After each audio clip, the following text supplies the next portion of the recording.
That's all trip இது ஒரு auto மற்றும் கேப் புக்கிங் ஆப். டிரைவருக்கும் பேசஞ்சருக்கும் நடுவில் இந்த ஆப் இருந்துக்கிட்டு ரேட்டை தீர்மானிக்காமல் டிரைவரே ரேட்டை தீர்மானிக்கலாம். பேசஞ்சரும் அவங்க அர்ஜென்சியை பொறுத்து முடிவு எடுத்துக்கலாம். டாக்ஸியுடைய குவாலிட்டியை பொறுத்தும் சூஸ் பண்ணிக்கலாம்.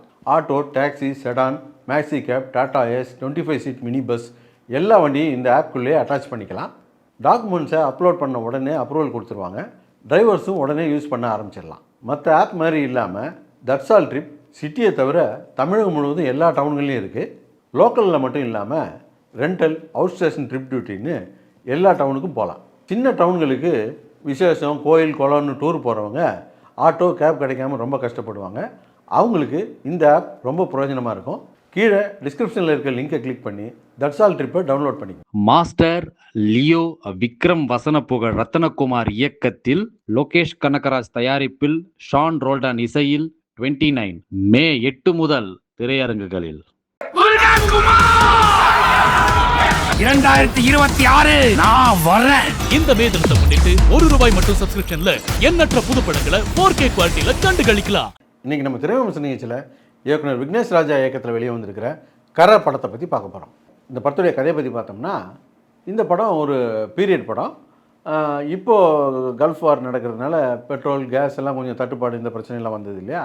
அந்த மாதிரி 90-91 ஈராக், குவைத் அந்த வார் சமயத்தில் இன்டர்நேஷ்னல் மிலிட்ரி போய் அதை மீட்டு எடுத்தாங்க இல்லையா?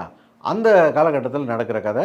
அந்த சமயத்தில் பெட்ரோல், டீசல்லாம் தட்டுப்பாடாக இருக்கும்போது நடக்கிற மாதிரி இந்த கதையை சொல்லியிருக்கிறாங்க.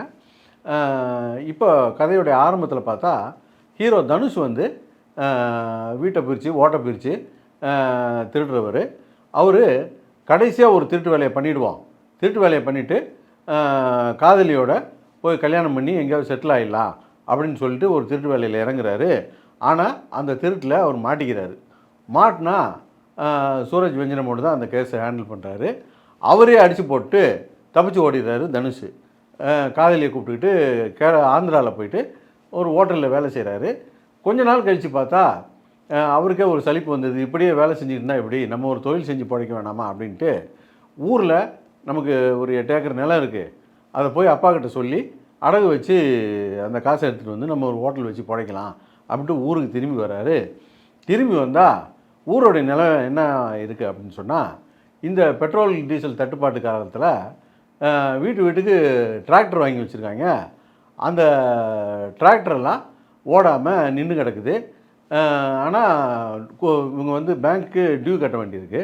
இந்த டியூ கட்டாததுனால பேங்க் வந்து இவங்க ப்ராப்பர்ட்டி அட்டாச் பண்ணி தான் அந்த லோனே வாங்கியிருக்கிறாங்க. அந்த ப்ராப்பர்ட்டியெல்லாம் சீஸ் பண்ணுறதுக்கு ஜப்தி நோட்டீஸ் அனுப்பி வச்சுருக்கிறாங்க. இப்போது ஒரு பெரிய தொகை இருந்தால் தான் அந்த பணத்தை கட்டி அந்த சொத்தெல்லாம் மீட்டு எடுக்க முடியுன்ற சூழ்நிலையில் ஹீரோ மறுபடியும் கொள்ளையடிக்கலாம் அப்படின்னு இறங்குறாரு. இந்த விஷயம் ஏற்கனவே இவரை கைது செஞ்ச அந்த சூரஜ் வெஞ்சனமோனுக்கு தெரிய வருது. அதுக்கப்புறம் என்னாச்சு அப்படிங்கிறத இந்த படத்துடைய கதை. கதையை பார்த்தா இது ஒரு இன்ட்ரெஸ்டிங்கான கதை தான். ஆனால் திரைக்கதையில் எந்த ஒரு மெனக்கடலுமே இல்லாமல் இவங்க இஷ்டத்துக்கு இவங்க வசதிக்கு வளைச்சி எழுதி வச்சுக்கிட்டாங்க. குறிப்பாக இந்த கதையே வந்து ஒரு பீரியட் படமாக இருக்க வேண்டிய அவசியம் கிடையாது. இந்த பீரியடில் படம் பண்ணால் இவங்களுக்கு நிறையா சிக்கல் வந்துடும். என்னென்னா சிசிடிவி கேமரா இருக்கும், ஃபோன் இருக்கும், இதெல்லாம் வச்சுக்கிட்டு இந்த கதையை பண்ண முடியாதுன்றனால இவங்க எடுத்துக்கிட்டதே ஒரு ஈஸியான கதையை தான் எடுத்துக்கிட்டு இருக்காங்க. அதுக்கும் ஒரு சுவாரஸ்யமான திரைக்கதையெல்லாம் பண்ணலை. அப்புறம் பார்த்திங்கன்னா இந்த கதையே ஒரு பேங்கை கொள்ளையடிக்கிறத மையமாக வச்சு தான் கதையை. இது வந்து பேங்க் கொள்ளைன்றது உலகம் பூரா நடக்கிறது தான். ஆனால் பேங்கை கொள்ளை தான் அடிக்க போகிறாங்கன்னு அந்த டிஸ்ட்ரிக்டில் இருக்கிற ஐஆர் ஆஃபீஸருக்கு தெரிஞ்சதுக்கப்புறமும் அதுக்கு போதுமான செக்யூரிட்டி கொடுக்காம அந்த பேங்க் அடிச்சிட்டானா, இந்த பேங்க் அடிச்சிட்டானான்னு ஈஸியாக சொல்லிக்கிட்டே இருக்காங்க. அது என்னென்னே புரியல. படத்தில் ராமநாதபுரத்தில் இருக்கிற ஒரு விவசாய கிராமம் அப்படின்னு காட்டுறாங்க. ராமநாதபுரமே ஒரு வறட்சி மாவட்டம் அப்படின்னு கவர்மெண்ட்டே அறிவித்த மாவட்டம் தான் அது. அந்த வறட்சி மாவட்டத்தில் போயிட்டு பெரிய விவசாயிகள் கூட கிடையாது, அவங்களாம் சின்ன சின்ன விவசாயிகள் தான். 8 ஏக்கர் 5 ஏக்கர் இப்படி வச்சுருக்கவங்க. ஒரு சின்ன ஊர். அந்த ஊரில் வீட்டுக்கு டிராக்டர் வாங்கி வச்சுருக்கிறான். பெரிய விவசாயிகளாக இருந்தால் கூட பரவாயில்ல, அவங்களுக்கு டிராக்டர் தேவைப்படும். இதை சின்ன விவசாயிகள் வந்து 8 ஏக்கர் வச்சுருக்கிறவங்க எதுக்கு ஒரு டிராக்டர் வாங்கணும்? பெரிய விவசாயிகளே வெளியில் வாடகை எடுத்து தான் ஓட்டுவாங்க. அல்லது சொந்தமாக டிராக்டர் வச்சுருக்கவங்க அவங்களுக்கு ஓட்டிக்கிட்டு மற்ற விவசாயிகளுக்கு ஓட்டுவாங்க. இந்த ஊரில் எதுக்கு வீட்டுக்கு டிராக்டர் வாங்கி வச்சாங்கன்னு தெரியல. அப்படி டிராக்டர் கடன் கொடுத்த பேங்க்கு பணத்தை வசூல் பண்ணி தானே ஆகும். அந்த வசூல் பண்ண வந்தவனை கெட்டவன் மாதிரி சொல்லிக்கிட்டு இருக்கானுங்க கதையில். அது எப்படின்னு தெரியல. கொடுத்த கடனை வசூல் பண்ணுற பேங்க் அதிகாரிகளை கட்ட பஞ்சாயத்துக்காரன் மாதிரியும் கந்து வெட்டிக்காரன் மாதிரி தான் படத்தில் காட்டுறாங்க. அது மட்டும் இல்லாமல் நம்ம அடிக்கடி வழக்கமாக சொல்கிற ஒரு விஷயந்தான், இந்த மாதிரியான படங்கள்லாம் வில்லன் கேரக்டர் ஸ்ட்ராங்காக இருக்கணும். இந்த போலீஸ் அதிகாரிக்கிட்ட ஹீரோ மறுபடியும் மாட்டினா என்ன ஆகுமோ அப்படிங்கிற பதப்பதப்பு நமக்கு இருக்கணும். ஆனால் இந்த படத்தில் அது வரவே இல்லை. அதுக்கு காரணம், இந்த சூரஜ் வெஞ்சனமோட கேரக்டரை ஒரு சிரிப்பு போலீஸாக தான் டிசைன் பண்ணியிருக்காங்களே தவிர அது ஒரு சீரியஸ் போலீஸாகவே இல்லை. அவர் எந்த காலத்துலேயும் ஹீரோவை பிடிச்சி என்கவுண்டர் பண்ண போகிறதில்ல அப்படிங்கிறது நமக்கு உறுதியாக தெரியுதுனால அந்த ஒரு படபடப்பு இல்லாமல் போயிடுது. இது ஒரு பேங்க் ராபரி சம்மந்தமான ஒரு கதை. இந்த கதைக்கு ஒரு நல்ல ஒரு ஃபேமிலி எமோஷன் வேணும் அப்படின்றதுக்காக ஒரு போர்ஷன் வச்சுருக்காங்க. அதையும் டீட்டெயிலாக சொல்லியிருக்காங்க, இந்த பேங்க் ராபரியும் டீட்டெயிலாக சொல்லியிருக்காங்க. அந்த ஃபேமிலி போர்ஷனை வந்து டீட்டெயிலாக சொல்கிறேன்னு சொல்லி ஜவு முட்டாய் மாதிரி இழுன்னு இழுத்துட்டாங்க. இந்த பேங்க் ராபரியும் டீட்டெயிலாக சொல்கிறேன்னு சொல்லிவிட்டு ஸ்லோவாக மட்டும் சொல்ல, டெட் ஸ்லோவாக சொல்லிட்டாங்க.